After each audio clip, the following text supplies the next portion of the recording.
All right, we are live. I am doing something new. So I'm actually live on multiple platforms. And this was an impromptu live because I get asked this question just about every single day. If not, I can't remember the last day I didn't get asked this question, but people constantly ask me if I prefer short-term or long-term rentals and why. So I'm going to be going through all of this. I'm going to leave this recording up for 7 days, and then I will be taking it down and only having it in my private Facebook group, which is Building Legacy Wealth on Facebook. So this is being streamed in that group as well. And we actually do this a live call every single week around a topic. I am going to be discussing depreciation tomorrow. So I'm Jamie Flanagan. I am the CEO of a real estate team here in Omaha, Nebraska. So we are a big picture real estate group. And then my husband and I have a $14 million portfolio of rental properties. And there is a blend between short-term rentals, vacation properties, as well as long-term rentals. So that brings a lot of questions. Now, I am licensed in the state of Nebraska to sell real estate. So we work with a lot of clients who are looking for investments. And a lot of people ask me, like, why would anyone buy a short-term rental in Omaha, Nebraska? But it actually has proven to do really well for us. So, and we'll kind of dig into that. So when you're trying to make a decision on whether you should do short-term or long-term investment properties, these are some things to keep in mind. And please feel free, if you're watching this, to comment and ask questions, even if it's after I've already recorded this and it's live or back on. My team or I will respond to all the comments that are on here. But the income, generally, people think, oh my gosh, short-term rental, you make so much money, you're cash flowing.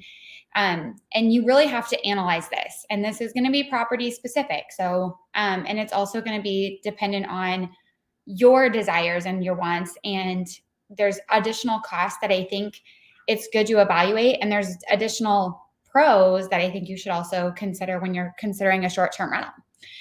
So we have had several different short-term rental styles. We've done short-term housing for travel nurses. We've done short-term housing on Airbnb, VRBO, and let me think if there's any other platforms. I am going to talk about platforms and where to market your short-term rental toward the middle of this call. And so initially, when people get really excited about short-term rental, what they usually do first, or at least what I even recommend doing first, is searching for other short-term rentals on Airbnb in the area that you're looking. You're looking for a couple things. How much are they going for? And does that nightly rate work for you? You're also looking for the quality of the rental, like how does yours compare to what's available? You're basically doing market research, right? So as realtors, we do the same thing for a house, which is why this probably comes really easily to me, because I'm used to searching other homes, finding what's out there on the market, and then comparing my client's home against the homes that have sold and doing what we can to maximize the net income or the net return that they get from selling their home. So, and see where the demand is. And you can actually play around with the calendar and Airbnb before you ever own a property. You can actually put the address into Airbnb, have Airbnb suggest a price to you, and never publish it. So I think, I know I have some friends who have purchased Airbnbs, and starting the process before you actually close on the property isn't a bad thing. So you go into Airbnb, you request, so you basically, you say, I want to host, and you put your address in there. Now, Airbnb is going to start asking you questions. It's going to ask you how many bedrooms, how many beds, how many people does it sleep, where is it located, blah, blah, blah, blah, blah. All the amenities. And then it's going to tell you, on average, hosts like you are getting X amount per night. Now, I will say Airbnb can be extremely off sometimes. So if you know your market better than Airbnb, because you know when there's going to be specific events, you know why people come to the area. If you don't know those things, that's probably a sign that might be a long-term rental deal versus short-term rental. If you're not going to stay up on the events that are happening that are going to actually increase your profits, then that's going to hurt you on a short-term rental. So short-term rentals are obviously more involved. So, and what I mean by more involved is you're tracking the pricing on a regular basis versus, a long-term rental. You put somebody in there for a year or 6 months or whatever you decide. They pay the same amount of rent. At the end of that year, you have a decision and you can rerun your numbers and see if you want to increase the rent or keep them at the same, whatever that might look like. So the hands-on of a long-term rental versus a short-term rental are completely different. You're not as hands-on with a long-term rental. You have maintenance requests, once in a while, oftentimes, and it'll depend on like your tenant pool and all of that. And the conversation, we actually talk about setting tenant expectations on long-term rentals in a whole nother call that we've done. But you're much more active. You're much more hands-on with Airbnb or short-term rentals. And the reason being is people are comparing an Airbnb. And if you've never stayed in an Airbnb and you're thinking of having an Airbnb, that's probably a good place to start. Just book an Airbnb. Book one with that people who have like quite a bit of reviews, so you know they have experience, and see what it's like. What did they offer? What did you like? What didn't you like about the property? So yes, it's more hands-on. And I will say, like, you can have absolutely everything perfect. You can have the perfect beds, the perfect bedding, the coffee is out. You've got wine in the fridge for people. You can do all of those touches and you're still not going to please everyone. And that's okay, right? So remembering that everyone has different expectations going into an Airbnb, and that's actually why they probably chose an Airbnb over a hotel, is they might have chose your home because you had a washer and dryer. They might have chose your home because it sleeps a lot of people. They might have chose your home because of the location or the walkability. And all of those factors have to be considered when you're looking at your short-term rental and what you're going to offer. So if this is a business, at least this is a business for us. We're not, generally, we did start with our own primary residence when we started doing Airbnb. And then it became something that we actually enjoyed doing at our own home because we liked meeting new people. And I actually sold a few homes to people who stayed with us at our Airbnb. And it ended up being a really profitable and fun thing for us. And I think you have to have a passion to host. You have to have a passion to accommodate people. Because really, like, when somebody sends me a message, I do get a little flustered sometimes. I'm like, I had somebody comment that I didn't have a toaster in the house recently. We did have a toaster. They just didn't look hard enough.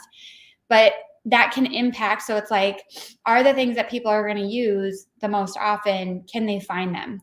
There's a running joke with me and my husband and a couple of our friends about labeling things. Like, so Chris and Renee Beaton stayed at our house in Arizona, and we have a label maker there. And I started labeling like where the king sheets go and where the queen sheets go, because they all get mixed up. And unfortunately, the sheets that we order aren't labeled which one, but I really like the sheet. So we have to write on the tag, and then I also have to organize them the right way, right?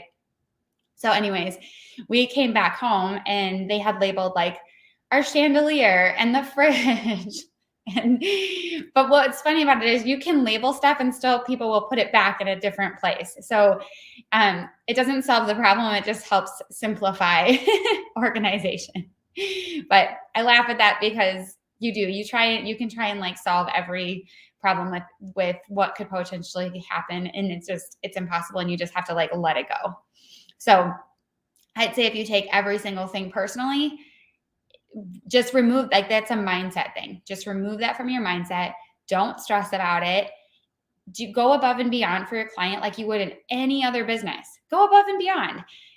In fact, like, I had somebody with our Colorado property. We don't have like nice patio furniture there yet. The pictures don't show patio furniture, but he reached out and said, hey, I have a question. I noticed there was no patio furniture in the pictures. Do you have that yet? And I was like, no, actually we bought this and we had it in the winter. So nobody's really sitting outside on patio furniture when, it's 6 below zero. But now that is like, yes, we are bringing patio furniture out there. And then he's like, well, maybe we'll just bring some folding chairs.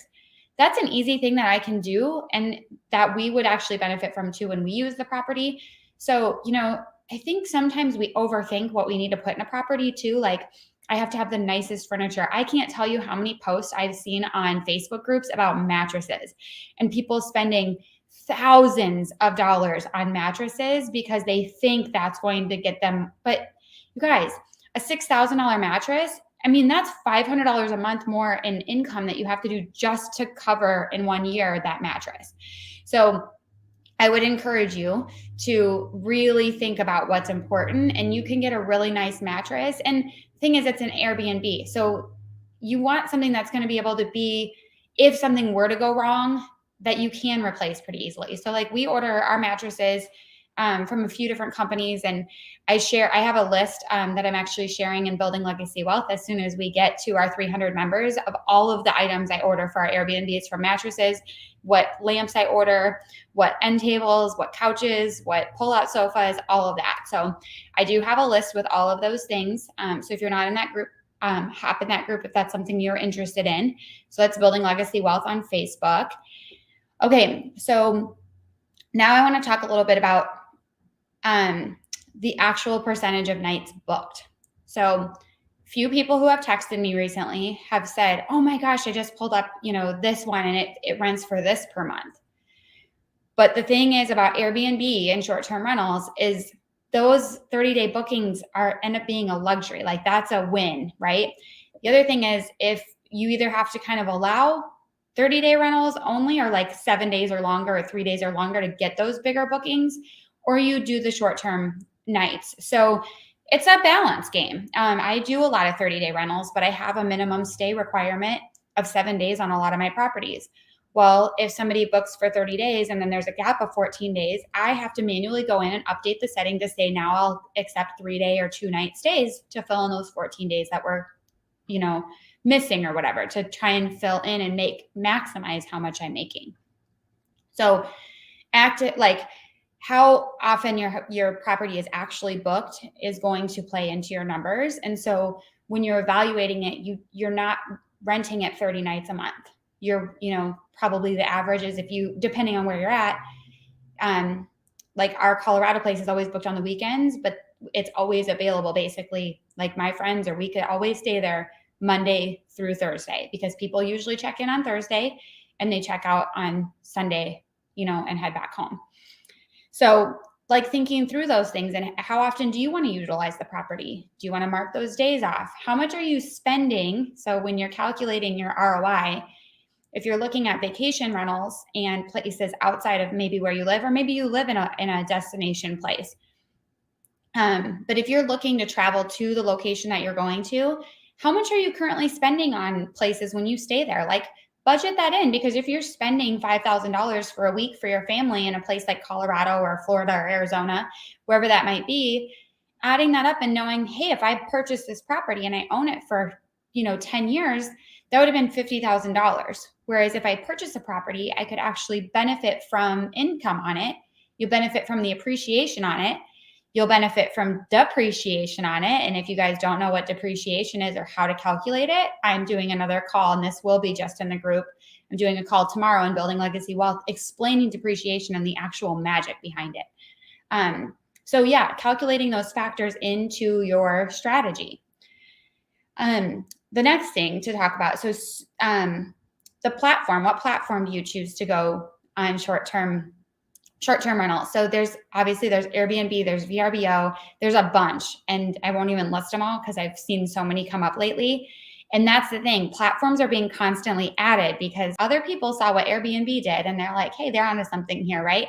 And so they're creating their own platform. A lot of people who have several properties are creating their own websites and running Facebook ads to drive traffic to those websites to book their own people.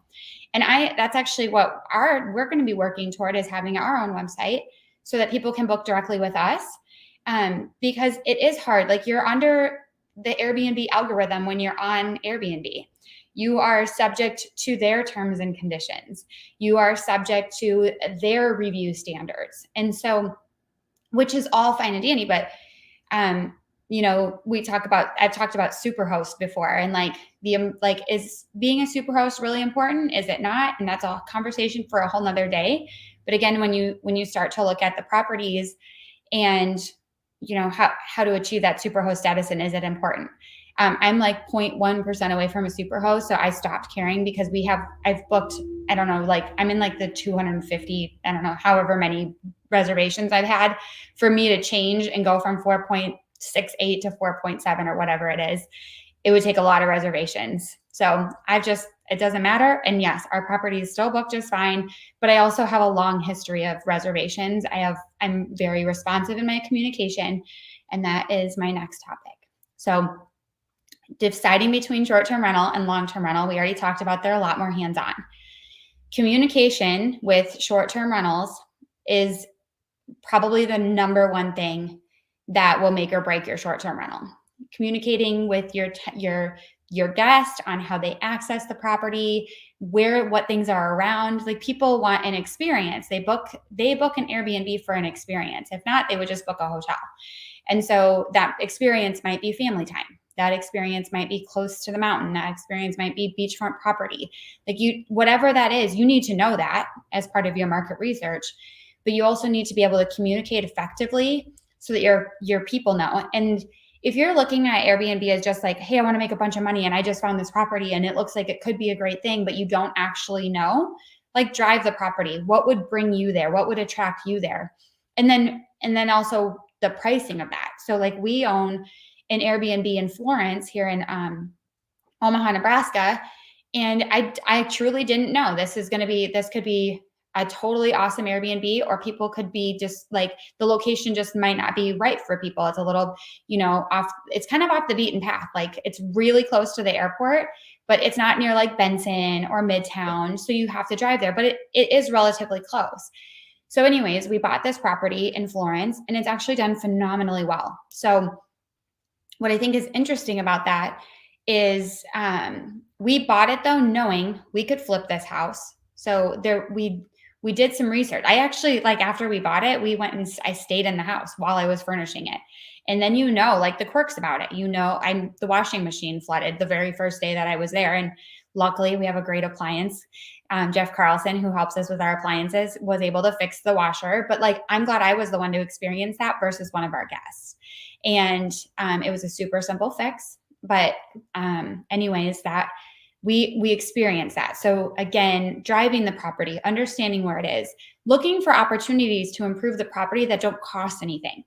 So for example, that, like, the Florence house, like, just trimming back the bushes from the house, or like the trees, so that the house shows better than what it was when it was listed.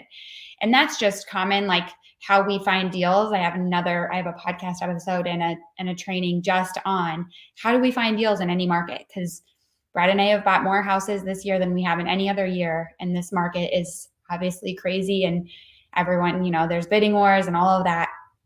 So on the houses that we purchased this year, we weren't in a bidding war on any of them.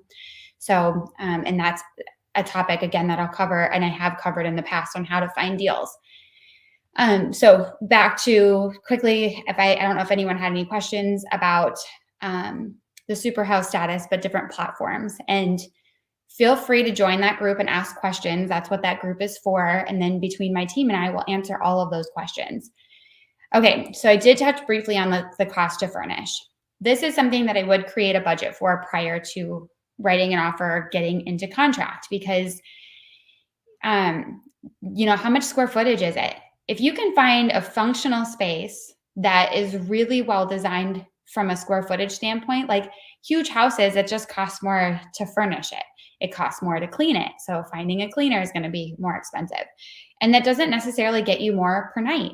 And so really finding a property that's going to work with furniture, with sleeping arrangements, and be a functional space for people to spend time together in is key. So I have found personally, I know there's a niche for everything. And my niche, I like the 2-bedroom houses. I like 1 and 2 bedroom homes and apartments that are dedicated to short-term housing. And, our Colorado place is a 3-bed, 3-bath, but, like, it is harder to find cleaners. It is more expensive to clean. And if there's damage, it's a larger space that there's damage on. So again, there's definitely a niche for the luxury rentals. I have several friends who do phenomenal with the higher end. I just take the approach of being very conservative in the fact that I want to, like, if it doesn't work as a short-term rental, I want to make sure that we are still going to be covered on it as a long-term rental. So yeah, something could change. The city could say no more short-term rentals. Well, if that happens, you don't want to be stuck without any options to cover that liability. So I run comps on what is, like, if we were to have to rent this out long term, what would we be getting, and does it still make sense? And then obviously as a short term rental. And then finally, if we had to, if we something we just didn't, we weren't feeling the property, could we sell it and be okay? And so we look at it 3 ways. If it works all 3 ways, write that offer, get that house under contract and buy it, because that is rare. Sometimes we'll rent it and we're like, okay, yes, like the long-term rental thing, it would still work, but our ROI wouldn't be quite where we want it. We could sell it, but now remember, a higher end property, this market is great for higher end properties. Everything is selling, but that's not always the case. And so you want to make sure that if you're buying a very luxury elite property, that it's still going to make sense no matter what happens in the market. And as inflation happens, travel is something that gets cut out, but it also, it's an opportunity, because people are actually looking to combine families and travel together to make it more cost effective. Well, what solves that problem? Airbnb and VRBOs and the short-term rental opportunity. But now we're talking about the combining families and needing more sleeping arrangement areas, which is not what I like. This is not something that I personally specialize in.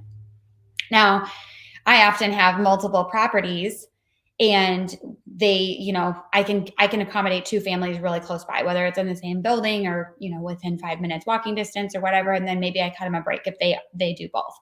Have you ever bought new construction as a rental? Yes, I have. Our property in Colorado was a brand new construction property.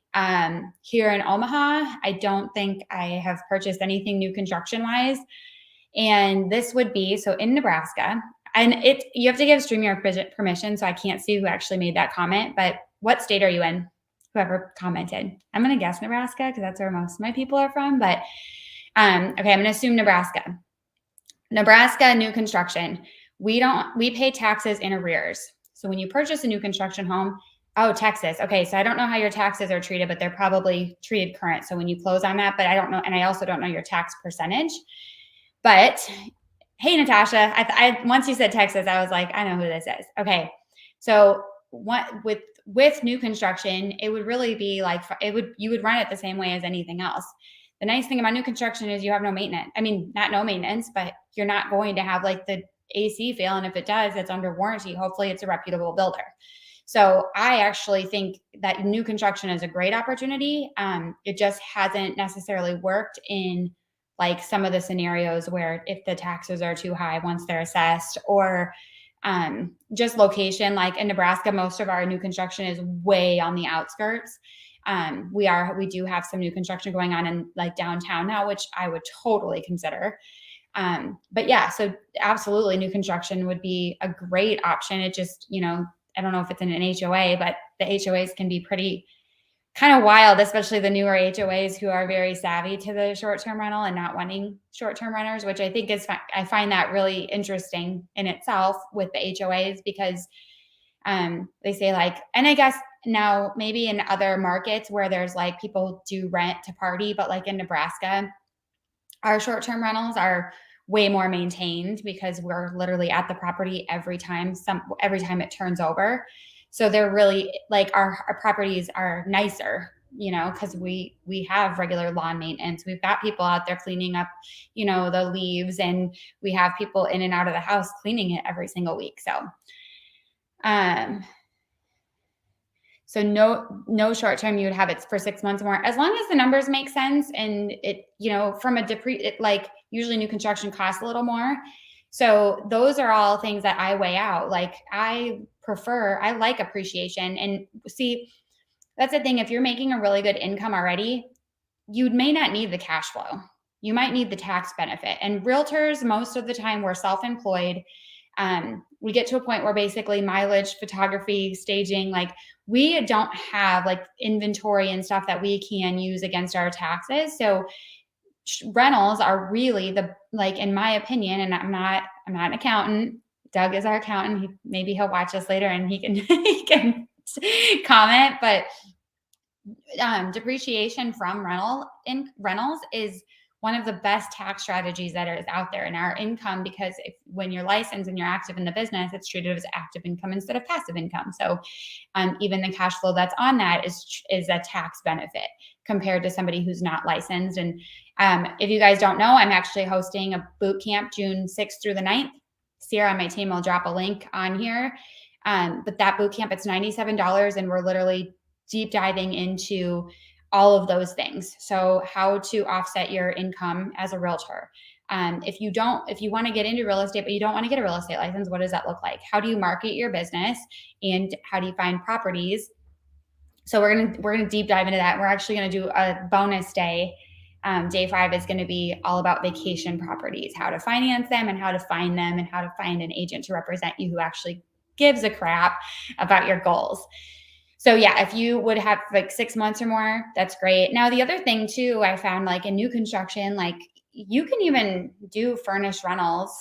And here's my thing is I do staging.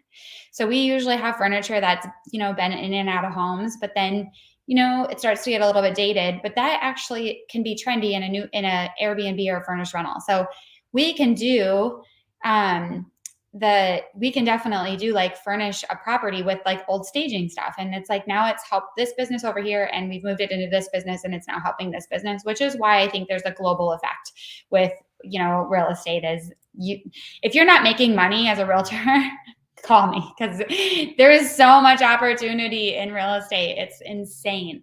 Yes, the taxes are absolutely, yes. I had a friend of mine, I won't say who it is, but she texted me the other day. She goes, oh my God, my tax bill was like, I think she said $55,000. And I'm like, woman, we've been talking about her getting property. And I'm like, you need rental property. Like, it's not like no brainer, right? So anyways, okay, let me keep going here. I get a little off track, but so neighborhood desirability, long-term versus short-term.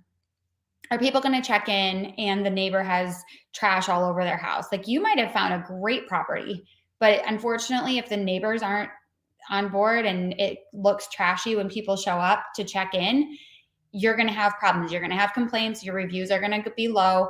And you really, like, when you first start, you really want to do everything you can. And again, it goes back to that communication factor of doing everything you can to make sure that you are communicating with the client to get that good review, and you can let them know. Like Airbnb, the great thing about the short-term rental thing is you're communicating directly with somebody who picked you over a hotel. So you can say, hey, I just wanted to give you a heads up. Like, we're actually in the area, but this is a brand new Airbnb. And if there's anything that you find that, you would expect in the property that we didn't have, please just shoot me a message. And, if it's reasonable, I'm happy to coordinate how to get it over there, or like whatever, communicate your style and whatever you're willing to do. If you're not willing to do that, don't offer it. And I already mentioned you can't please everyone. But short-term rental, so even though short-term rentals are not a hotel, people are comparing you to a hotel. And it's hard because, the reason people book at Airbnbs is because they can have everyone in one place versus hotels. Everyone has their own room. Oftentimes it's more cost effective to book an Airbnb and, and be able to, again, spend time together versus, $150 a night per hotel. And you can all stay together for $300 a night in an Airbnb. So those are things that, people are comparing, but you also, like at a hotel, you can call down to the front desk and ask for something. In an Airbnb, like the host might not be right next door. You might not have maintenance who's able to stop by. And in all reality, like nobody wants to check into a house in the middle of summer and have the AC go out. Like, you need to have your reliable vendors in place for this. Okay. So that's really like my whole spiel in a nutshell of short-term rental versus long-term. So it's more hands-on, it's more communication. You need to really actually write out a business plan. So knowing how much your furniture is going to cost, how much the property is going to cost. And if it didn't work out and you decide to go long-term, how much furniture do you have? And do you have another use for that furniture? And that you can't please everyone. You don't have a contract. So just so you know, this actually happened to me recently. Is we had somebody check in for a 90-day stay. His second payment to Airbnb didn't go through. So now we had a decision to make, and we don't have a lease with him. That was through Airbnb. So having those hard conversations of like, you're staying here, but now I got to like kick you out, or you got to figure out how to pay. My title lady, she's so funny, Sherry. You pay to stay, you don't, you won't. So whenever we're doing a closing, there's a document in there, and the gist of it to explain it is you pay to stay, you don't, you won't. So anyways, there are those different, there's differences. Like I said, it's not your platform. So Airbnb, it's their rules, terms, and conditions, not yours. Any other questions before I hop off here? And hopefully that answered some questions that people had around the short-term versus long-term goal. Oh, and the other thing that I wanted to recap was you can't base it off of a 30-day booking. You can't base off of your Airbnb booking every night. So I've noticed a lot of people will find, well, these houses go for $160 a night times 30 is X, but really you need to take that 160 times 15 to 20 nights or whatever the normal booking is. I always go on the low end, and that way if I get more, I've held myself accountable to the amount that I'm okay with, but then if I get more, that's just a win, right? All right, any other questions before I hop off here? Thanks for popping on. I don't know who else is watching, but I had a few of you, which was cool. And I'm going to leave this up for 7 days.